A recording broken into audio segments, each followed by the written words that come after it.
Hey there, and welcome to the Aurelius Podcast. I'm Zach Naylor, co-founder and CEO here at Aurelius, and your host for the show. This is a bit of a longer episode, but it was really cool conversation from someone not directly in the UX product or research world, but discussing a super relevant topic, empathy. On this episode, we spoke with Jason Voiovich, a fractional CMO and author of a few upcoming books about empathy and humanizing marketing. Jason has a deep background as a marketer and product creator.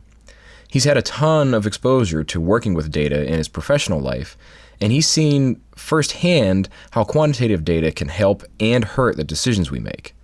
After some time, he decided he wanted to write more and is working on a few books about the dangers of quantitative data and the influence it's had in the world of marketing and product development. Jason has also been doing extensive research into empathy, what that means in a multitude of professions that are quote-unquote empathy heavy in order to be successful. He spoke with us specifically around some examples of empathy in the world of nursing and healthcare, where he shared some pretty surprising findings that are very applicable to what we do as designers, researchers, and makers in the digital world. Jason may not be an obvious choice for our podcast, but you'll quickly understand why I asked him to join us, given how much we discussed understanding people and building empathy. Of course, one of the biggest reasons we made Aurelius is to help you and your teams bring better customer understanding and empathy into everyday decisions. This is why we built Aurelius, a user research repository for UX, research, and product teams. Aurelius is a user research repository where you can tag, organize, search, and share all of your research data and key insights in one place. If that's something you need help with, I invite you to check it out for a 14-day free trial over at our website, which is www.aureliuslab.com. That's AURELIUSLAB.com. Okay, let's get to the show with our guest, Jason Voiovich.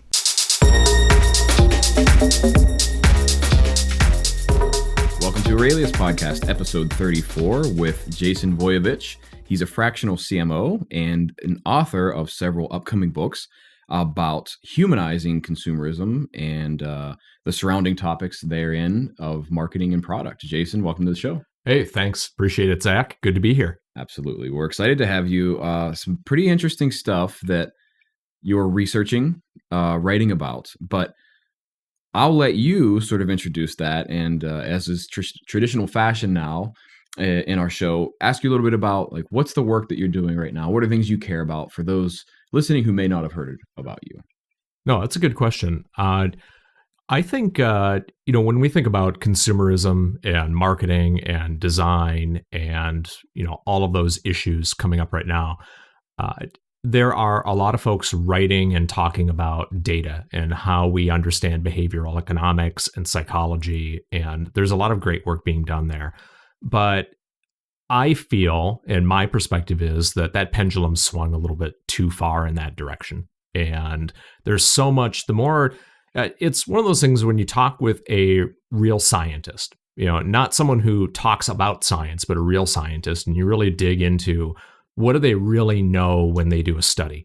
The way you can tell kind of science from scientism is real good science makes really narrow claims on very specific questions.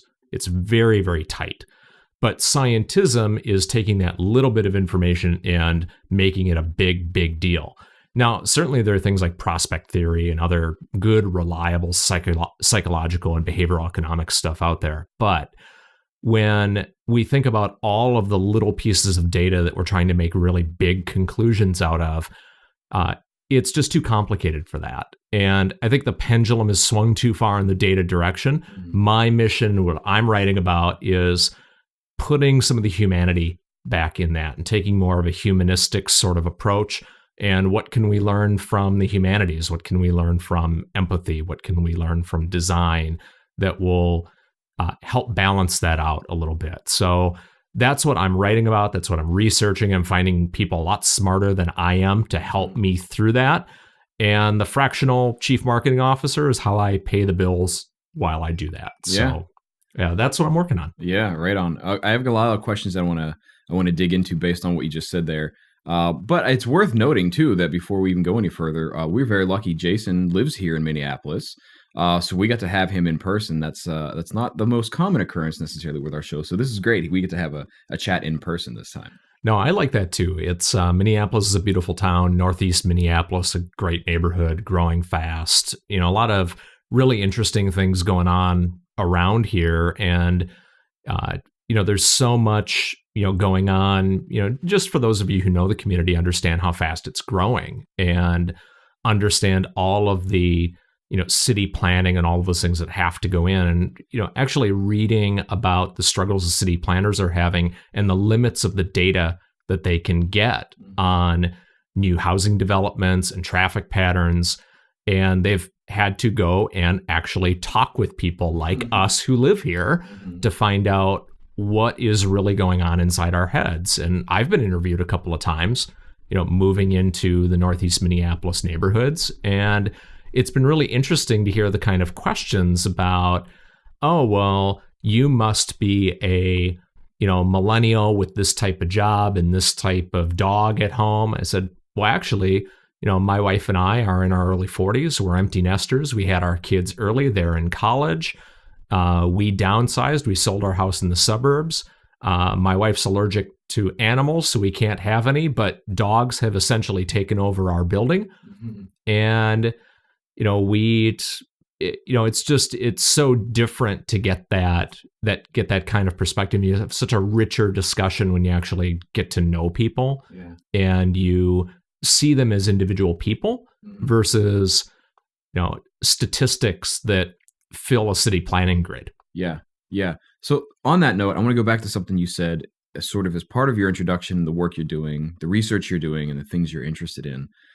There are two things that really jumped out at me. The first one is this idea of being scientific and scientism, which I believe you said. That's curious for me. I would love to hear more about what exactly that means. But I think that also wraps into question number two, which is it begs asking, well, why is this a problem? It might seem there's an obvious answer to that, but I suspect you have more to share. Why is it an issue that data is sort of driving a lot of the things that we do? Yeah, I think I'm not an anti-data guy. Anyone who knows me knows that usually for the fractional CMO work that I do and how clients and other agencies and people bring me into conversations usually is because of a data perspective. Usually it's to help understand something about what's going on and do the math, do the regression, do all of that analysis work. But what I discovered in doing all of that work is humbling. And anyone who works with data enough is humbled by it. You can't not be. The more you really know about it, the less you understand. And let me give you an example. Let's just take something simple like, website statistics or website visits. Most of the time when you talk with a software vendor about what they can do for you and how much data they can give you, and like, hey, we can track the IP addresses of the people coming to the website, and we can reverse engineer where they're coming from, and we can tell you where they're going on the website. And it sounds really great. But when you actually dig into that data and you look at, out of the 1,000 visitors that are coming, how many people can you actually do that with? Well, what you discover is a huge chunk of them have privacy turned on, or they're going incognito on their browser, so you can't get any of that. That's all masked. And a huge chunk of those folks come from Comcast or AT&T or Verizon. Well, who do you think those are? That's the ISP they're using to access the site. So when you really boil down, what can you really learn about all of those 1,000 visitors? You might only learn that the truth about 40 to 50 of them. So in those 40 to 50, well, what percent of the total is that? That's maybe 5% of the total. Flip that on its head. That's 95% of the visitors to your site. You really don't know much about them at all, other than what they're doing once they're there. So the more you actually dig into that data and you look at it and you struggle with it, the narrower the conclusion you can really draw. But scientism is all about taking that 5% and kind of blowing it up into, it's kind of the tail wagging the dog, or in the case of where we are now, the tail wagging the cat. Same problem either way. And that's my issue with kind of scientism and data in general is we actually know so little. about what's going on. And we need to supplement that with not only some common sense. If common sense were common, everyone would have it. But we can use tools. We can use design tools, and we can use empathetic tools, and we can use these things to help us supplement that knowledge and help us make sense of the limited data we really do have. Yeah. All right. So this is interesting. Just to recap that, at least the high points I'm taking from what you're saying, Jason, are that the problem with data and whatever quote unquote data driven decisions right now is that it's actually not that reliable. It's this false sense of confidence that doesn't necessarily represent the people you're trying to serve. And hey, wouldn't you know, going back and actually talking to them helps really round that out. And it's something maybe we've turned a deaf ear to in favor of data. Well, it's so much easier.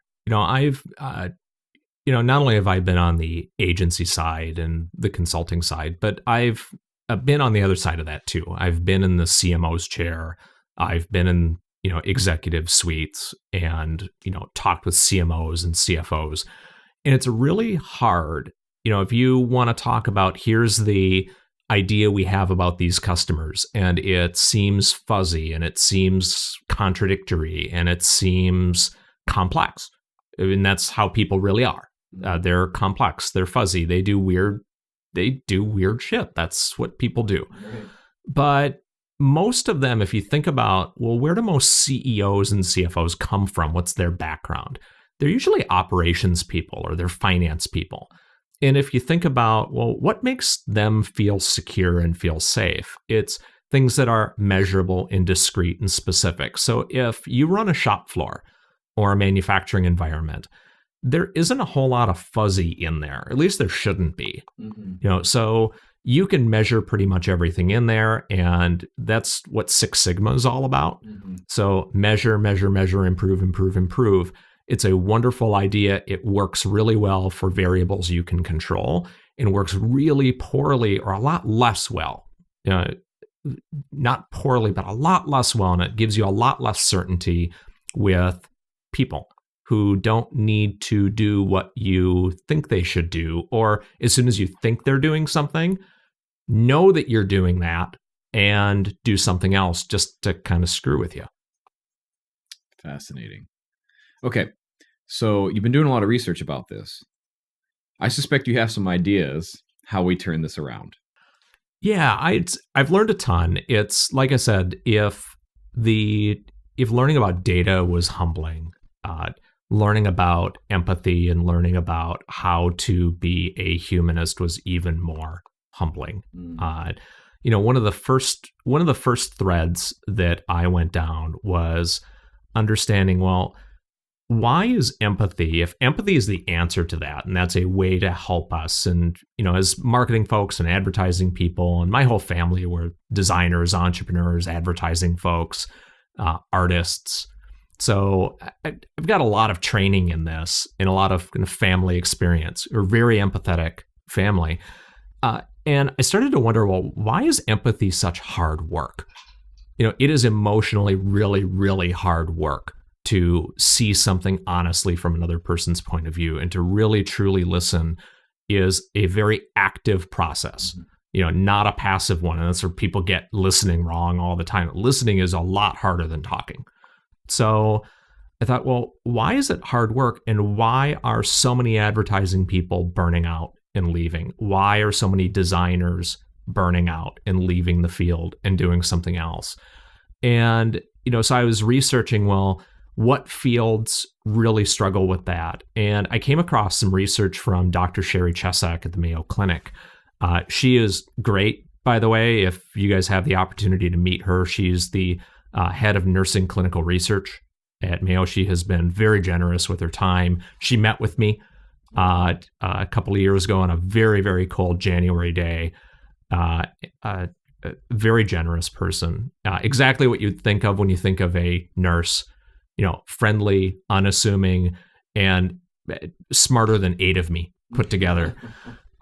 She found that nurses face the same problem.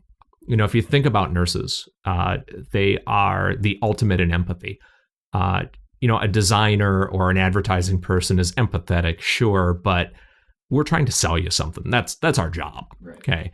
But a nurse has to be 100% empathetic. It is completely about the other person because that's their job, to take care of someone.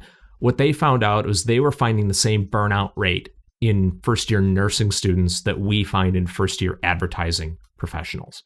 That about 1 in 4 nurses was leaving the field in the first year. And think about any profession like that. There's no way you can maintain that kind of burnout rate. Right. And what they found was, it wasn't that they couldn't hack it, from a technical perspective. Nursing is my love and respect to all my advertising friends out there, but nursing is way more technically challenging than advertising and design. Sure. Come on. Yeah, it's Higher medicine. too, right? The stakes are a bit higher as things go. as those go. I would not want someone slacking if I'm in a hospital bed. So it's technically very, very challenging, as you could probably guess. And if there are nurses listening, you already know this. But it wasn't that. What they found was, what they weren't prepared for was the emotional work involved. That what would happen is they would begin to burn out. And burnout was really well documented for physicians. That when physicians burn out, they lose their ability to connect with other people. It manifests in arrogance. It manifests in all kinds of nasty stuff. And their performance actually decreases when that happens. But nurses, where a doctor's kind of coming in and out. I don't know if you've ever had to be in the hospital. I know I have. Doctor kind of comes in and out, 2-3 times a day. The nurse is in there all the time, maybe every 10 minutes, maybe constantly in ICU. It takes a huge toll emotionally for someone like that. And they were burning out, and Dr. Chesak wanted to figure out why and what to do about it. And what in the really short story is, they learned is they needed, the same way they needed to train technical competency, they needed to train empathetic competency. And it wasn't about, well, how do I ask better questions about how do I take care of you better? What they found was, you need to take care of yourself better. That's the crazy part about this, that empathy doesn't come from a place of caring about you. Empathy comes from a well of strength of taking care of yourself. And so they needed to train resiliency. And there's a ton of research, and there's a lot of nuance in there that I am really glossing over and skipping over, that I'm sure she's pulling her hair out right now. But it is groundbreaking and wonderful work there. Really life-changing stuff. That's really, really interesting. And, as I mentioned to you a little bit before we started recording, I actually just recently gave a talk. There's a couple that I've been giving recently, and they both, in some form or fashion, touch pretty heavily on the idea of empathy because of the reasons you described. I mean, this is a big part of the work that we do. And interestingly enough, a lot of the examples and points that I make is not having empathy just for the people you make things for, but who you work with and for. And you're bringing yet another angle to this, which is really sort of like full circle for me, that caring for yourself is the means to doing or to being empathetic. How do you do that? What does that really mean? It's easy to say, I think, but I suspect people listening to this are going, well, okay, well then what do I do? Yeah, it's funny, and sometimes it's easier to think about that in terms of what happens when you don't. And I worked for product development firms, and actually spent a fair amount of my professional career in product development in a number of capacities. And what I never really understood what the issue was when we were doing user interviews and we were doing ethnography and all of those great things that you're supposed to do, and that, frankly, I and probably a lot of the people listening to this are really well trained for. Okay. And what I could never get my head around was projection and substitution. And what that is when you are projecting your own thoughts and biases and insecurities and conclusions onto the person you're talking to.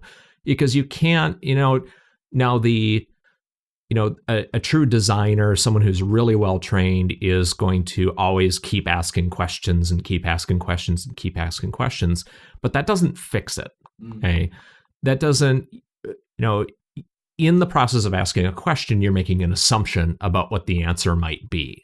And the path of the question you take might do that. I worked on a medication adherence project, and it was about getting folks to take their medication. It's a huge problem. Anyone in the pharmacy business listening to this knows precisely what I'm talking about. But medication adherence rates for all different types of conditions are nowhere close to 100%.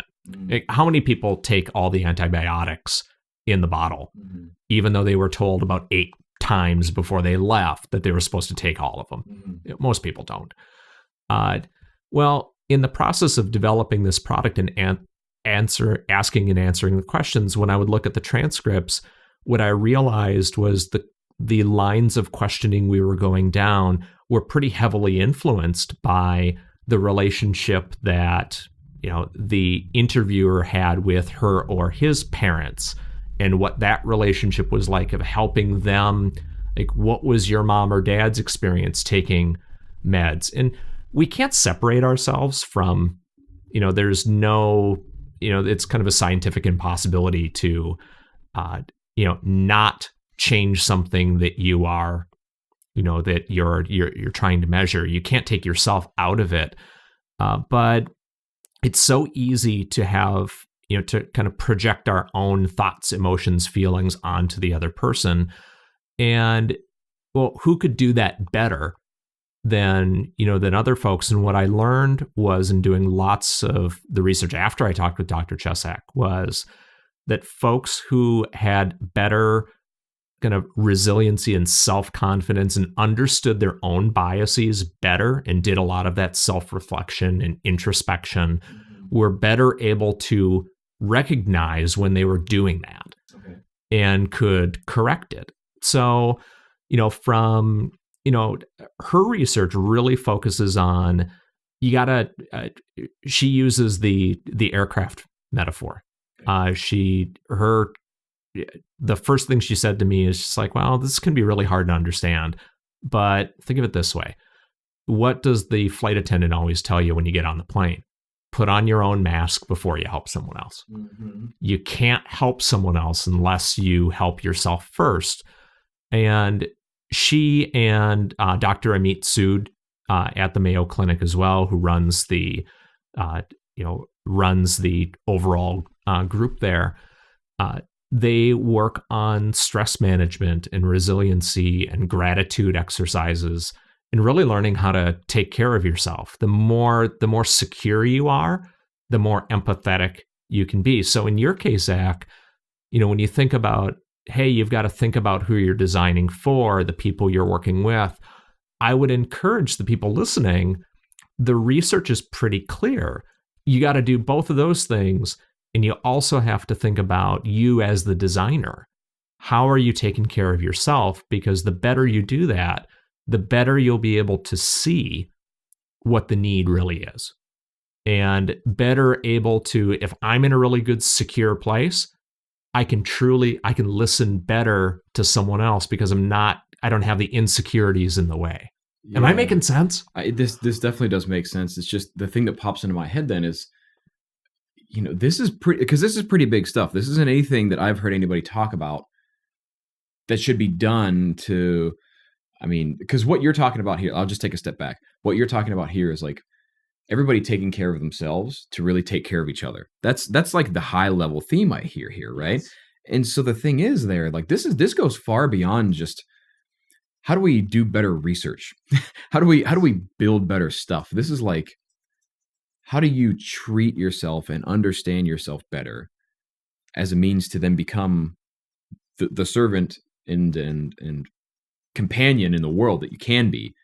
Your job just happens to be a designer, and in many cases, you're expected to do that in very impactful ways. Yeah, I think being a designer, something that's unique, and my dad was a designer.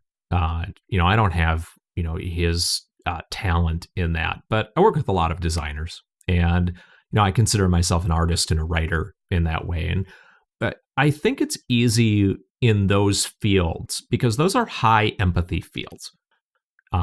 Nursing is one, design, police, law enforcement. There are a lot of high empathy kind of fields.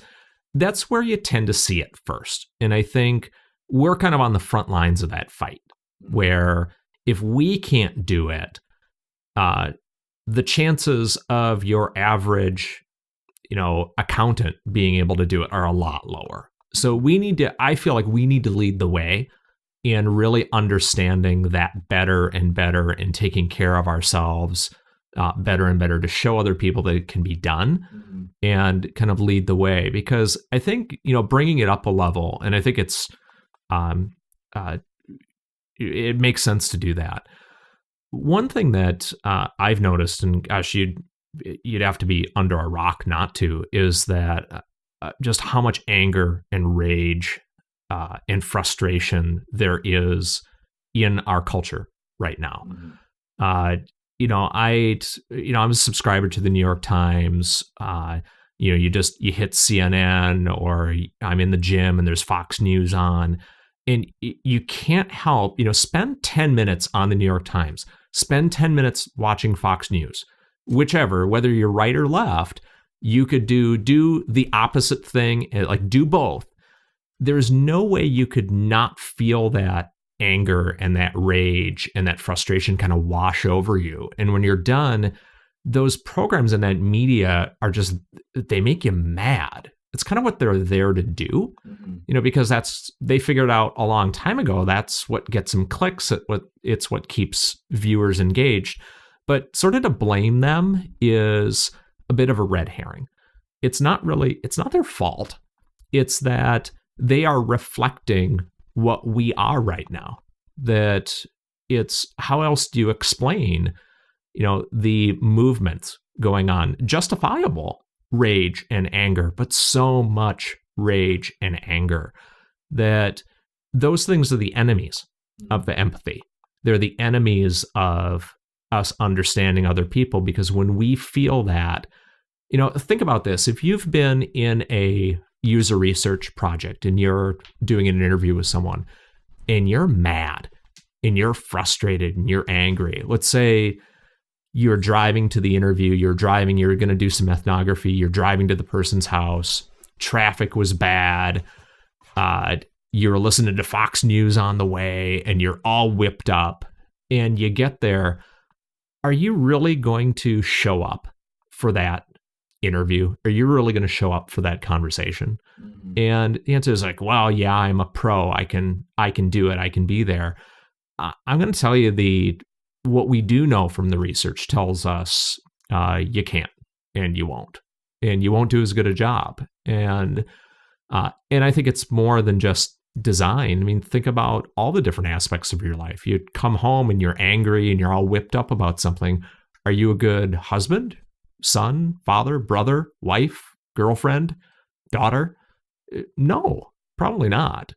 And it's not helping us. So I think there's a lot to what Dr. Chesak is trying to tell us through her research, that she, like a good scientist, is answering very narrow questions and really trying to hone in on, does it make sense? Does it help nurses to train them on resiliency?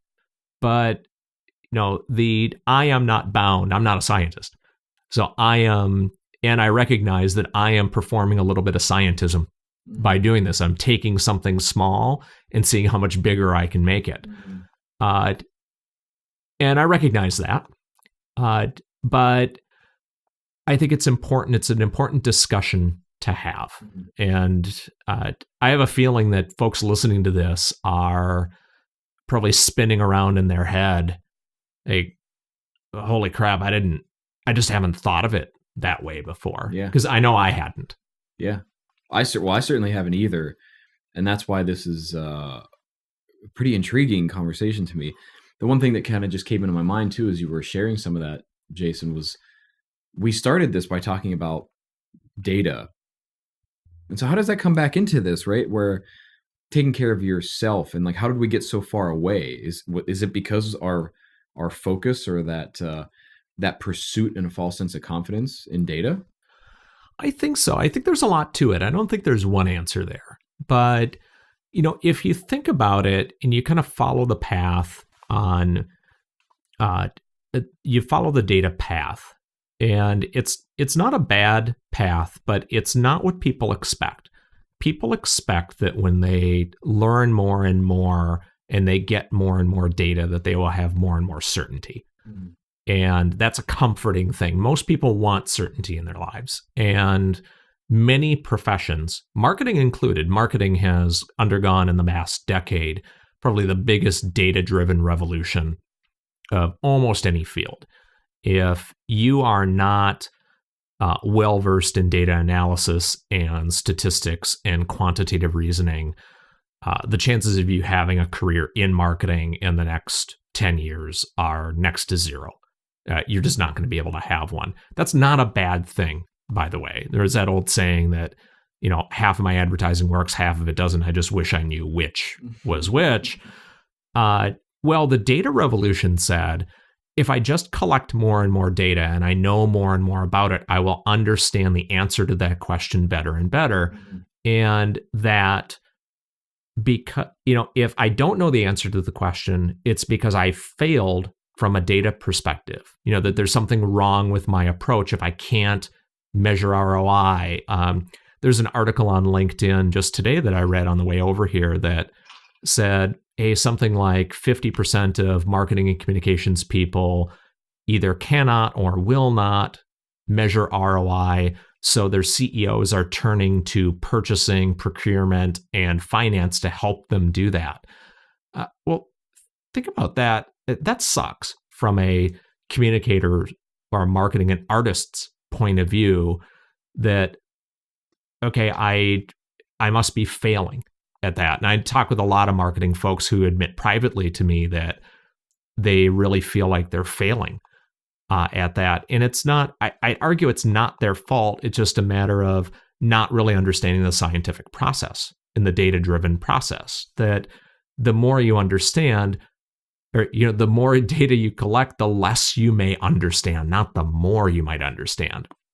So the more marketing folks and designers, frankly, and other artists have gotten into data, the more they realize, wow, human beings are a mess. We are really complicated and we do weird shit. Mm-hmm. And we do really unpredictable things. And the moment we think, oh, I can use these words to get you to click on the email headline, well, that only works for a little while until people figure you out. And they're like, oh, I'm not going to click on another headline that says just this one weird trick. Remember that? Mm-hmm. That was a thing for like 18 months, that was the headline that got you to click. Well, now it doesn't work. Well, of course it doesn't work, because we figured it out. So it's this kind of weird cat and mouse game where you just understand.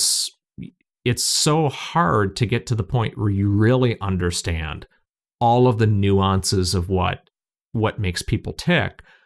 And, it's no big surprise to me that,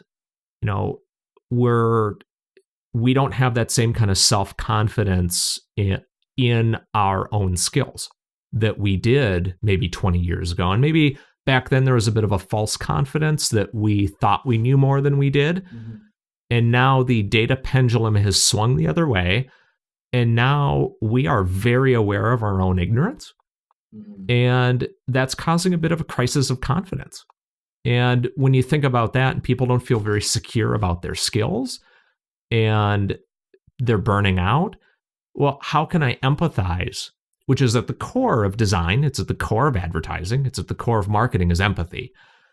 If I feel less and less secure about what I'm doing and I don't feel good, Dr. Chesek's research would tell me I can't empathize with someone else. And it's a vicious cycle, and it'll make it worse.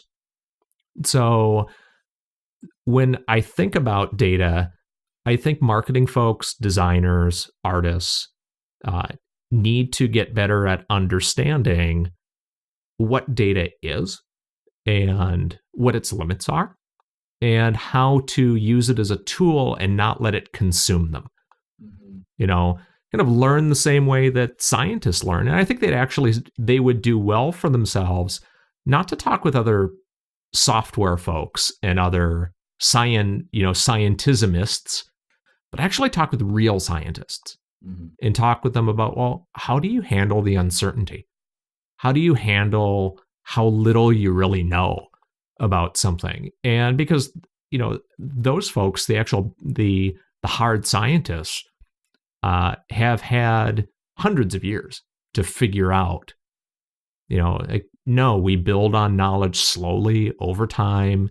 It's okay. You got to accept the uncertainty. It doesn't mean you're not doing well. It just means your experiment failed. It's okay. You'll figure it out. You'll do it better next time. Yeah. I'm going to ask you what I personally think is a tough question. Those are the good ones. I think so. But before I do, I'll try to repackage everything you shared there. So data here is misunderstood. It does breed that false sense of confidence from a lack of understanding of its limits in some cases, right? Yes. Why does this matter? Why does it matter that this is happening? Why not just continue on business as usual? As you would advocate, we should bring empathy back more into this work. We should, I think of the way you put it, humanize the work that we do more. Why does that matter? Yeah, it's a good question. I think about that a lot in terms of, well, is the default position isn't the world better today than it was 10 years ago or 20 years ago? Isn't marketing better than it was then? And hasn't data made it so much better? And I think in some ways, perhaps, and in some ways, no, it really hasn't. It's kind of funny. I'll tell you a little story. My dad was a designer, a graphic artist. I think in the agency world, you'd pair a designer with a copywriter, and that was kind of the old, the team. He was a designer, and when I was a kid, he used to tell me kind of the pyramid rule in advertising. He said, 70% or he flipped it the other side. He started at the top, always started at the top. He said 10% of all the advertising you would see is killer. It's awesome. It's very, very well done stuff. It's great, memorable, different, all of those things. The next 20% down on the pyramid it's professionally okay. A lot of store circulars you see, it doesn't have any mistakes in it. It's like you look at the Target ad, it's getting on Halloween, they got kids' costumes in there. Mm-hmm. Sure, you're not screwing that up. That's good. Mm-hmm. There are no spelling errors in there, at least most of the time. It's good. But he said 70% of all marketing and advertising, he said, in his word, he's like, it's just shit. Mm-hmm. It actually destroys value. It would be better off not done at all. It actually, it would have been better just to throw the money away than do that work. Because it's actually confusing people. It's not really good stuff. Fast forward to 2011, and I was at the U of M. I was in grad school, and I decided to do grad school late because I was so frustrated with, I didn't think I was getting any better at my career. So I decided I'm going to go to grad school. I'm at the University of Minnesota. It's the Strategic Communications program, probably the best advertising communications program in the country for folks like us.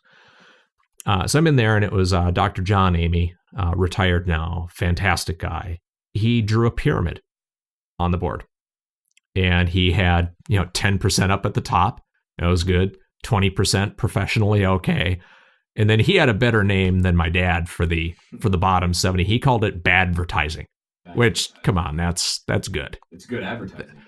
Yeah, that's a damn good name right there. And usually I was kind of a talker in class, I drove him nuts, I'm sure, but I couldn't say anything for the rest of the class. I said, I heard that from my dad 30 years ago, when I was a little kid, and I'm hearing it again right now, 30 years later, and we're well into the data revolution now.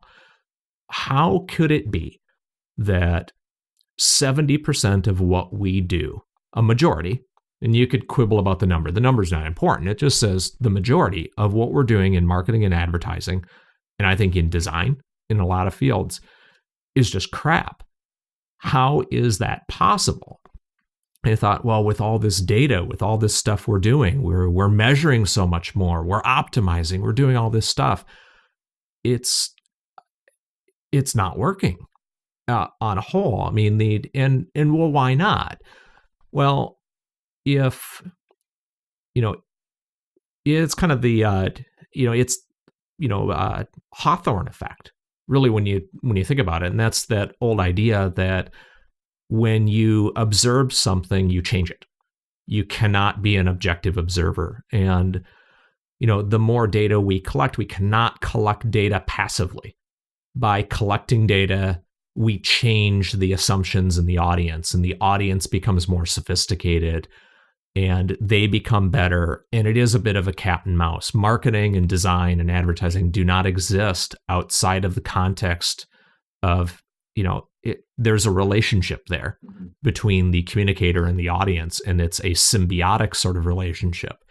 So when I think about, well, okay, we've got a lot more data, and it's clearly not on the whole improving the overall quality of what's going on. Well, why does it matter? We want to get better. We want to, there's, from an economics perspective, there are huge inefficiencies in, when we think about design and we think about advertising, we think about marketing generally, the inefficiency inherent in missing with 70% of what we're doing is incalculable in terms of, the economic activity lost. So there's just kind of a dollars and cents way to look at the missed opportunity there. But I think about something a little bit different. There's an economic opportunity there, and that's a big deal.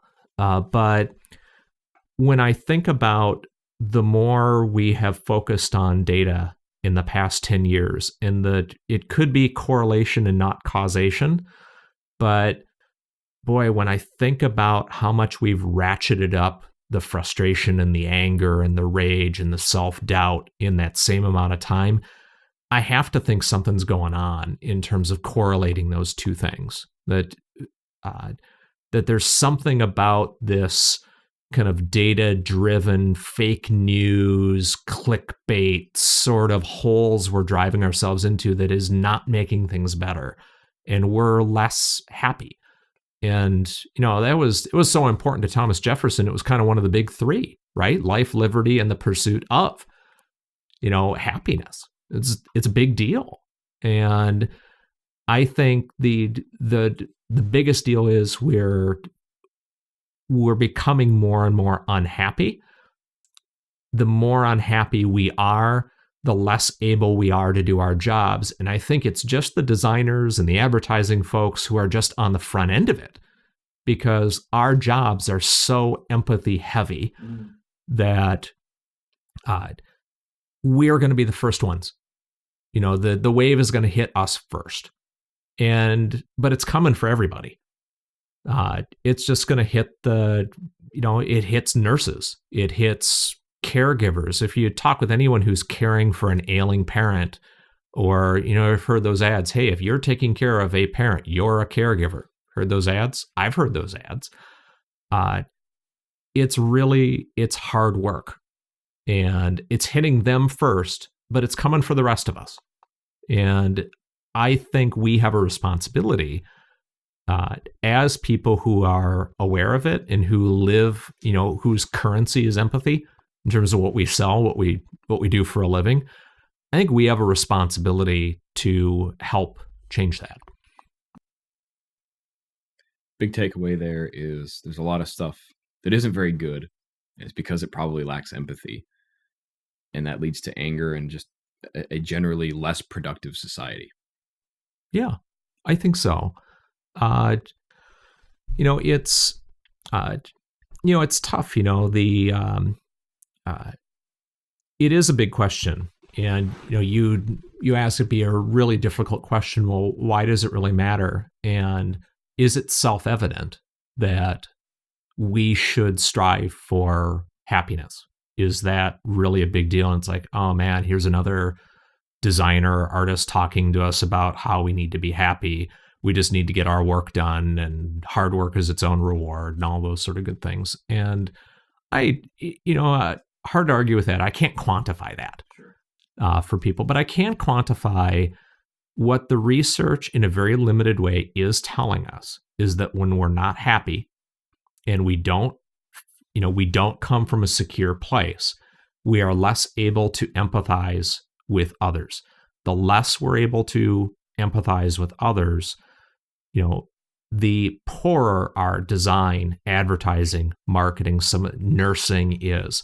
Those have real economic consequences, real life and death consequences when, the nurses and the doctors, the folks who study empathy in the clinical environment really know that, hey, they can measure how many people die because the doctor's burned out.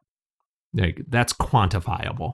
So just because we haven't quantified the impact of anger and rage in the design community or in the marketing community doesn't mean it doesn't have a quantifiable impact in decreased product performance, decreased economic performance, increased defect rates in software.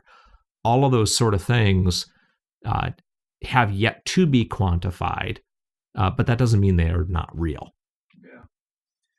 Yeah. I'll share one more thought before we kind of start wrapping up, because I want to be respectful of your time, Jason. But one of the things that I really pulled out of all of that, particularly the pyramid story, which was interesting, is 10% is great, 20% is professionally okay, which means acceptable, useful, even valuable, arguably. Yes.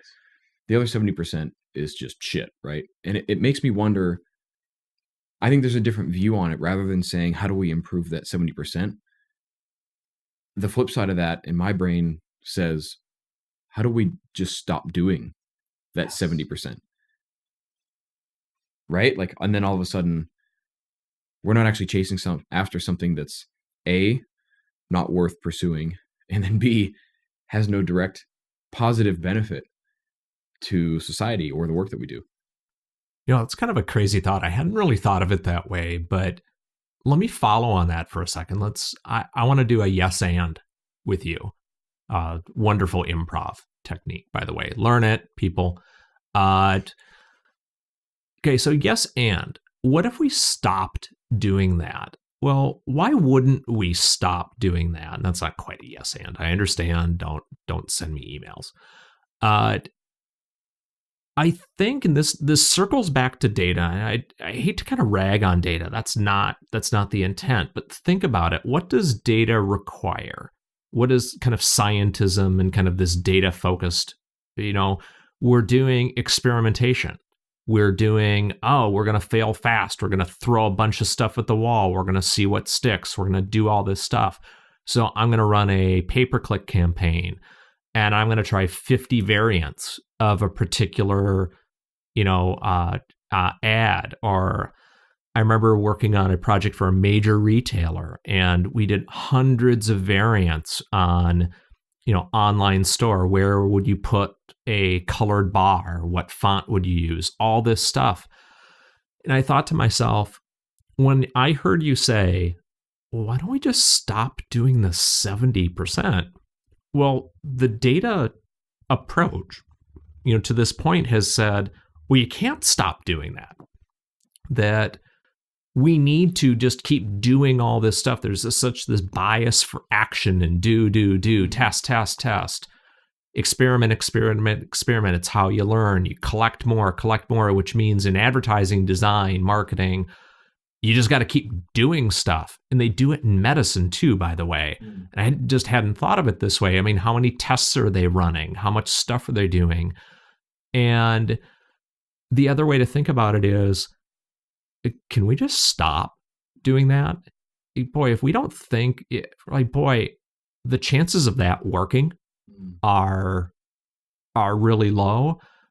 Why don't we stop doing that? Why don't we kind of take that back? And it's so antithetical to hear, right? I mean, especially in Western culture, that, hey, grandma's 89, she has dementia, she has months to live, and we could do these 20 tests that would tell us how to get her 3 more days of life. Maybe we should we do that? Is that the right thing to do? Those are really heavy, difficult questions when it's life and death, but I know the medical folks struggle with that. When you're in kind of product design or advertising, we don't typically deal with things quite like that. But, boy, should we not send another email blast? Should we not do another ad campaign? Is it just too much for people? Should we just stop doing the crap? But if I stop doing that, I won't have the data. And the data is giving me this certainty, but it's kind of like the Red Queen problem, right? I run faster and faster just to stay in the same place. Mm-hmm. And that's the part, no one likes being the hamster on the hamster wheel. You're not getting anywhere.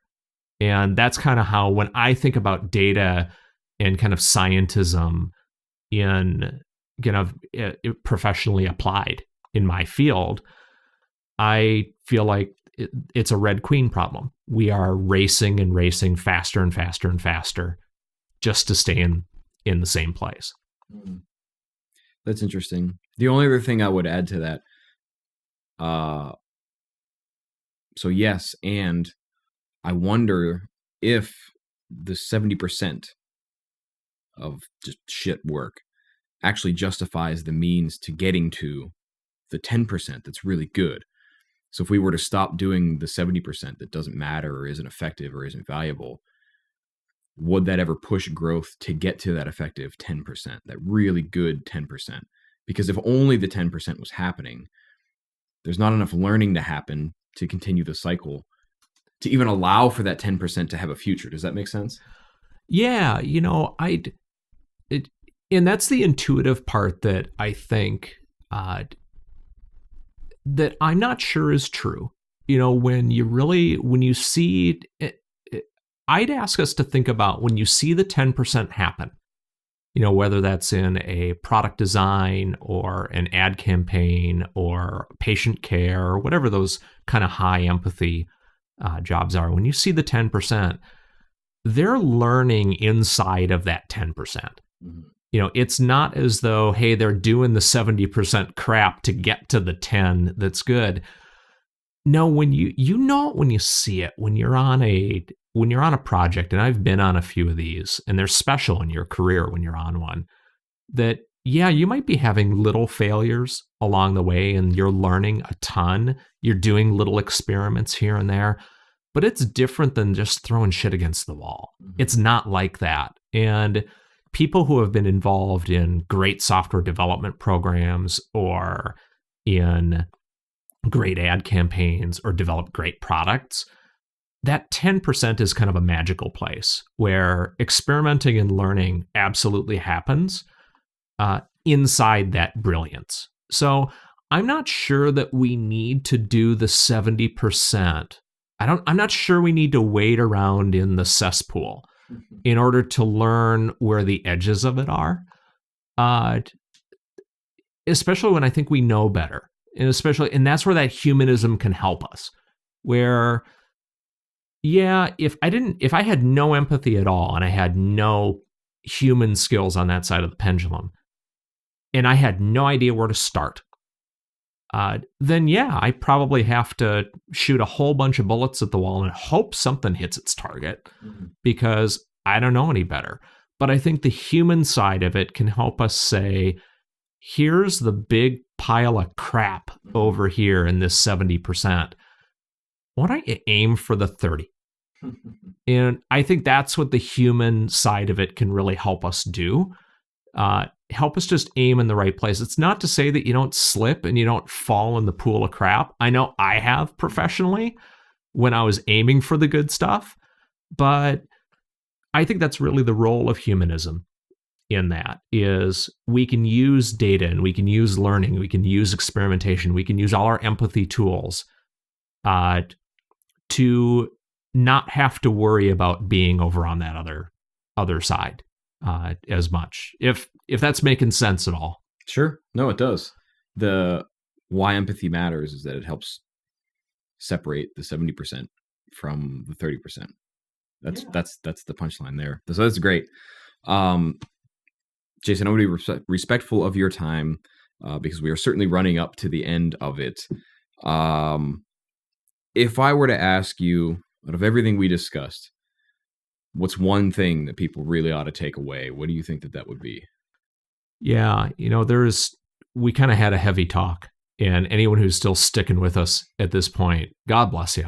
I love you vicariously. This is a lot, and we got into some heavy territory.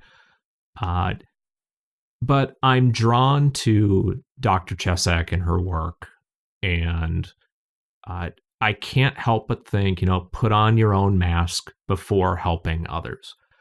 And, taking time, I was binge watching Queer Eye a few weeks ago. And I think it was Jonathan Van Ness, who incidentally went to Aveda a block away from my house, which, fun fact. And he said almost the same thing in a little bit of a different way. He said there's kind of a difference between vanity and self-care.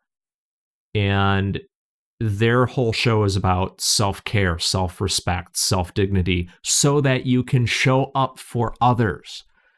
And when you think about the whole ethos of that show and why it's so different than other shows, almost every other show, is that they focus on self-care and self-love so that you can show up for your family, for your kids, for your spouse, and you can do what you have to do for them. And there's a difference between that and vanity, because people think, oh, if I'm taking care of myself, that means it's vanity. Like, no. There's a difference between that. And that's precisely what Dr. Chesak was talking about and researching on. So when I think about what I hope you do, what I hope people take away from this is the next time you're on an airplane and you hear put on your own mask before you help someone else, you think about it a little differently. Mm-hmm. And you take a few minutes to take care of yourself and do something that recharges you, because you will do better no matter what your career is. That's awesome. Jason, where can folks find you or learn more about the work that you're doing and maybe keep up? Is there anything you want to share for folks listening today? Well, two big things. Thank you, by the way. Number one, as I talk with publishers are really interested in the size of my platform and how many people are connected to me and all of these things. So please connect with me on LinkedIn. I'm easy to find. It'll be linked from this podcast. That won't be hard. And if you are so inclined from there and you want to read about, go deeper in any of these different topics or other topics that are kind of related and tangential to this, at jasonvoiovich.com, which will also be linked, you can go to my blog. It's a pretty blog. It has a really nice WordPress theme. I really like it. It's very visual. And you can kind of dig in and you can read all about just different topics that surround this. And you can sign up for emails. And my last email, I talked about how animals are surprisingly intelligent and how animals could be the next consumers in a consumer economy. It's kind of a crazy off-the-wall idea that we can teach crows how to create their own crow economy. It's not as far-fetched as you think. It's a blast. It's a lot of fun. And if you sign up for my emails, you get really weird, random thoughts like that about every month or so. So what you're saying is nowhere near the level of weight what we covered in our chat today. No, not at all. And we can,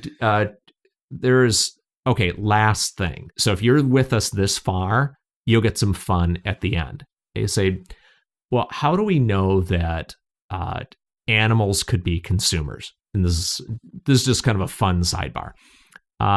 What happens in Southeast Asia and some of the temples today, where monkeys have figured out how to exchange things of value that they steal from people for food they like. So they'll steal your glasses, they'll steal your camera, and they will exchange them.